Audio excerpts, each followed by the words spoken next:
Olá, bom dia, bem-vindo à aula de hoje, uma aula em que vamos falar sobre as imagens em embalagens.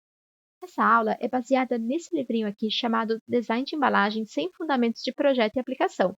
É um livro bem interessante, bastante visual, e recomendo a leitura caso você tenha acesso. E por que falar de imagens em embalagens? As imagens são um recurso visual muito importante para o desenvolvimento de uma embalagem. A gente tem outros recursos, né? Elas não são os únicos. Nós temos quadros, temos splashes, temos linhas, enfim, tem vários tipos de recursos. Mas são as imagens que são responsáveis por trazer um vínculo emocional, por criar um vínculo emocional muito forte entre o consumidor e aquela embalagem. Algumas categorias de produto vão usar mais ou menos esse tipo de recurso. Por exemplo, quando a gente fala de embalagem de medicamento, medicamento tem uma série aí de restrições, né, de legislação específica, de normativas que vão limitar bastante o desenvolvimento daquela embalagem. Então, muitas vezes a gente não acaba vendo o uso da imagem voltada aí para um mercado de embalagens para medicamentos. Mas quando a gente pega produtos alimentícios, por exemplo, acaba sendo muito comum o uso de imagens. Produtos voltados também ao público infantil usam bastante desse recurso. E por quê? Porque cria essa conexão, esse vínculo emocional entre o consumidor e aquela embalagem. Entre os vários tipos de imagem que a gente pode trabalhar, nós temos a fotografia. A fotografia é responsável por trazer uma ideia muito específica à sua embalagem. Aqui tem um exemplo de uma fotografia de produto alimentício, né? Então, um waffle colocado em um prato. Então, olha só, está bem na posição que estaria esse produto se eu fosse consumir. Como se eu estivesse com ele aqui na minha frente e eu pudesse a qualquer instante comer esse waffle. Ele está convidativo, ele está saboroso, falta só quase que a fumacinha e o cheiro dele. Isso é uma ideia muito específica que pode ser transmitida justamente por ser uma fotografia. Um parêntese é que fotografia de produtos alimentícios muitas vezes trazem produtos que não são realmente comestíveis. Isso porque, para a foto ficar bonita, são usados recursos, né, como colocar um óleo para ficar brilhante, como encher de algodão para ficar mais volumoso. Enfim, tem uma série de recursos que os fotógrafos de alimentos utilizam e fazem uma foto bonita, assim, mas aquele produto é tudo menos comestível.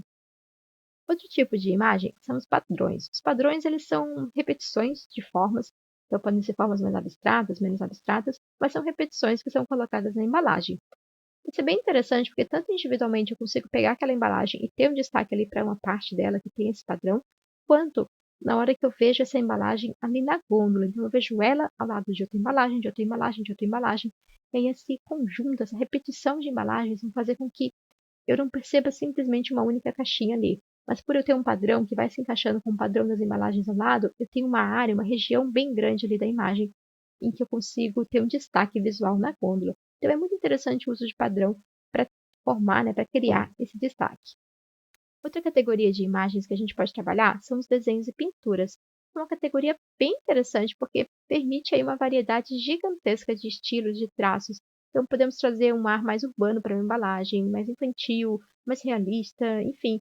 Você tem uma liberdade muito grande de imprimir conceitos diferentes a partir do uso desse recurso. E o que é interessante também é que, ao usar esse recurso, a gente consegue causar sensações que os textos não são capazes de reproduzir. Por exemplo, você está vendo agora aqui uma série, né, uma linha de embalagens de produtos lácteos, e se eu tentar falar para você sobre esse produto, sobre o que ele transmite, talvez eu não seja tão precisa quanto o que você está conseguindo enxergar aí. Lembra daquele ditadinho, aquela expressão que fala, né, que uma imagem vale mais do que 1000 palavras? Então, é por aí. Então, se você olhar para uma imagem, isso vai ser muito mais significativo para você do que você ler um texto tentando reproduzir aquela sensação que a imagem está causando. Um outro exemplo aqui de imagem é esse daqui. Olha só, também estou trabalhando com desenhos e pinturas, mas agora é um desenho étnico que é muito diferente daquele exemplo anterior. É outro público-alvo, é outro estilo de embalagem, mas exemplifica justamente o que eu falei, né? Dessa possibilidade gigantesca de trabalhar com conceitos muito diferentes a partir do desenho, a partir da pintura. Mais um exemplo bem legal de desenhos e pinturas, essa embalagem aqui de uma bebida alcoólica. Ela tem uma ilustração feita a lápis, ou pelo menos simulando algo feito a lápis, né? Mas acredito que seja lápis mesmo.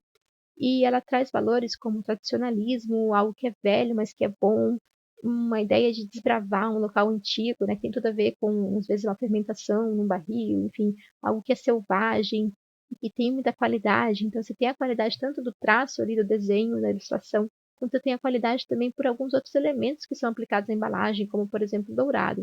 Então, a embalagem toda, né, o rótulo todo ali, ele conversa, trazendo um conceito, reforçando um conceito único. Posso até tentar falar para você um pouco dele aqui, como eu tentei, mas se você olha para a embalagem, isso é muito mais significativo do que eu simplesmente colocar essas palavras.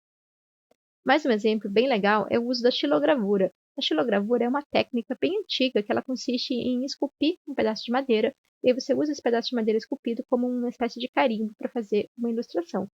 E aqui eu tenho ou o uso da xilogravura mesmo, ou uma reprodução que lembra, né, a ideia da xilogravura, mas acaba tendo uma série de pequenas imperfeições nessa ilustração que trazem uma ideia de algo um pouco mais artesanal e acaba casando muito bem com conceitos ou valores que são atribuídos aí ao produto. Então é bem interessante também essa técnica. Outro tipo de imagem que você pode encontrar são os ícones e símbolos. Ícones e símbolos são esses desenhos simples feitos com poucas linhas que são facilmente reconhecidos.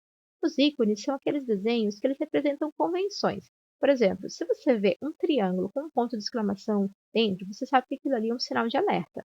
Isso aí é um ícone. Na hora que você vê um desenhozinho do sol, né, que nem a gente tem aqui, tem esse solzinho com os traços, que não é exatamente um sol, mas é uma representação do sol, né, que por semelhança ao nosso imaginário aí de sol, ele vai ser então um símbolo que vai representar o sol. Então, isso aí são os ícones e os símbolos.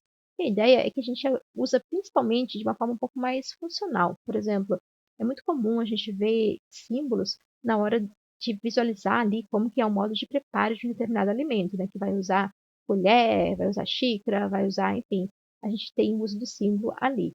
Como recurso decorativo, como elemento estético, a gente acaba não encontrando tantos exemplos. Aqui até encontrei uma embalagem que traz esses vários símbolos aqui, mas eles acabam não sendo muito comuns como recurso realmente decorativo. E olha que interessante, como isso é uma coisa muito cultural, né? Você percebe que isso aqui é o sol, você percebe que isso aqui é um trator. Agora você vê esse símbolo aqui, e o que é isso? Assim, a gente não entende. Olhando aqui, a gente vai ver que essa embalagem ela faz referência a Creta. Então, eu até pesquisei, isso aqui é a ilha de Creta. Mas olha como você tem que fazer parte de um determinado contexto para entender, né, aquele símbolo, senão realmente ele passaria despercebido. Eu não entenderia o que é isso daqui. O último tipo de imagem que a gente vai ver são as linhas. As linhas podem ser utilizadas de uma forma estrutural ou de uma maneira mais estética. Quando é estrutural, elas são usadas para organizar informações, para destacar parte da embalagem, para trazer uma certa hierarquização dos elementos da embalagem. Quando elas são usadas de forma mais estética, a gente tem muitas vezes a utilização aí de várias linhas, e aí a gente cria imagens, né, como esse exemplo aqui. Essa marca ela trabalha com vinhos e cervejas, e é legal quando a gente trabalha com linhas, como elas têm percepções diferentes, como elas expressam sensações diferentes. Quando a gente traz uma linha horizontal, a gente tem uma ideia de calma. Quando essa linha é uma linha vertical, ela traz a ideia de dignidade. Quando é uma linha diagonal, ela traz a ideia de vitalidade. E por fim, linhas mais curvas trazem a ideia de graciosidade. Então você pode trabalhar com essas percepções e com o uso de linhas para transmitir conceitos específicos na sua embalagem. Com isso, a gente chega no final dessa aula. A ideia era justamente você ver um pouquinho sobre os diferentes tipos de recursos aí de imagens para a gente trabalhar em embalagem e entender que existem várias possibilidades, que você precisa, antes de simplesmente começar a buscar uma imagem qualquer, entender o conceito, entender o que você espera daquela imagem, daquela embalagem, e a partir disso fazer sua escolha. Grande abraço, espero que você tenha aproveitado. Até a próxima aula. Tchau, tchau.